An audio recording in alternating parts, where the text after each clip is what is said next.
राजा क्यानटले 12औं शताब्दीका इङ्ल्यान्डमा शासन गर्ने गर्थे।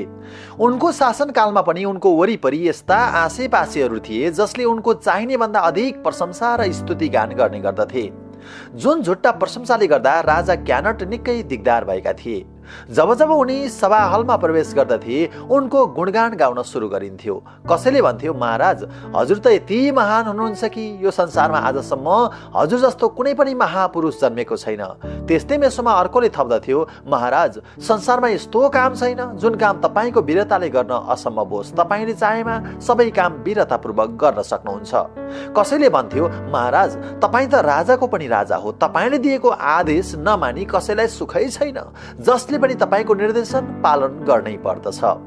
राजा अलि विवेकी थिए। यस्ता झुटा शब्दहरू सुन्दा सुन्दा हैरान बनेका उनले एक दिन आफ्नो झुट्टा प्रशंसकहरूलाई पाठ पढाउनै पर्यो भन्ने ठाने। उनी समुद्रको किनारे किनारे हिँडिरहेका थिए। उता सदाको जस्तै उनका भाइ भारदार र सुसारीहरूले उनको प्रशंसा गरिरहेका थिए। त्यसै मेसोमा आज पनि एकजनाले भनिहाल्यो, हजुर जस्तो महान र शक्तिशाली यस धरतीमा कोही पनि छैन महाराज, हजुरले चाहनुभयो भने जे पनि गर्न सक्नुहुन्छ। राजालाई अब अत्तिबो भन्ने लाग्यो। उनले भिडतिर फर्केर सोधे, तिमीहरूलाई साँच्चै लाग्छ म यस संसारको सबैभन्दा महान व्यक्ति हुँ त? सबैले एकै स्वरमा भने, हो नि महाराज, हजुर त संसारकै सबैभन्दा शक्तिशाली र महान व्यक्ति हो। फेरि राजाले सोध्छन्, मैले भनेपछि मेरो आदेश सबैले मान्छन् होइन त? भिडबाट आवाज आयो, किन नमान्नु, अवश्य मान्छन् हजुर, अवश्य मान्छन्। राजाले समुद्रमा आइरहेको छालतिर आफ्ना औँलाले देखाउँदै भन्छन्, ल भन त, के मैले हामीतिर आइरहेको यो छाललाई रोकिने आदेश दिएँ भने रोकिन्छ त यो समुद्री छाल? राजाको प्रश्नले भिड अलि अलमलमा परे जस्तो देखियो, तैपनि त्यहाँ उपस्थित कसैले पनि नाइ भन्ने आँट गर्न सकेन। यो प्रश्नमा पनि सबैले भन्छन्, रोकिन्छ महाराज, रोकिन्छ, अवश्य रोकिन्छ यो छाल, हजुरले आदेश मात्र दिनुहोस् न। राजाले तुरुन्तै छाल रोक्ने आदेश दिए। ए समुद्र, म राजा क्यानट, मेरो आदेश अनुसार त तुरुन्त रोकिहाल, एक अङ्गुल पनि अगाडि नबढ। तर एकैछिनमा छाल उनीहरूकै खुट्टा नजिक आयो। राजा रिसले चुर भए। उनले रिसाउँदै भने, ए समुद्र, के तैँले मेरो आदेश नमानेको? तैँले तुरुन्त आफ्नो बाटो बदलिहाल। अब त छाल आउँदैन कि भनेको एकैछिनमा त झन् ठुलो अर्को छाल आइपुग्यो। अहिले त झन् खुट्टा नजिक मात्र होइन कि राजाको जिउको कपडा र सिरपेज समेत पानीले भिजाइदियो।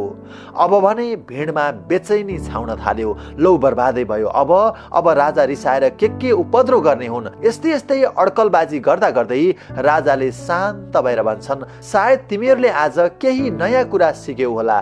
तिमीहरूले मलाई जति शक्तिशाली सोच्छौ म त्यति शक्तिशाली छैन।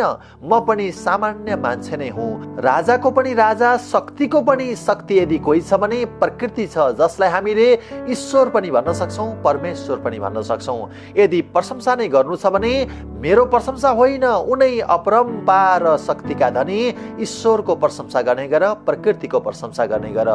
यस्तो सुनेपछि त्यहाँ उपस्थित सबै जसो व्यक्तिहरूको नजर लाजले झुक्यो।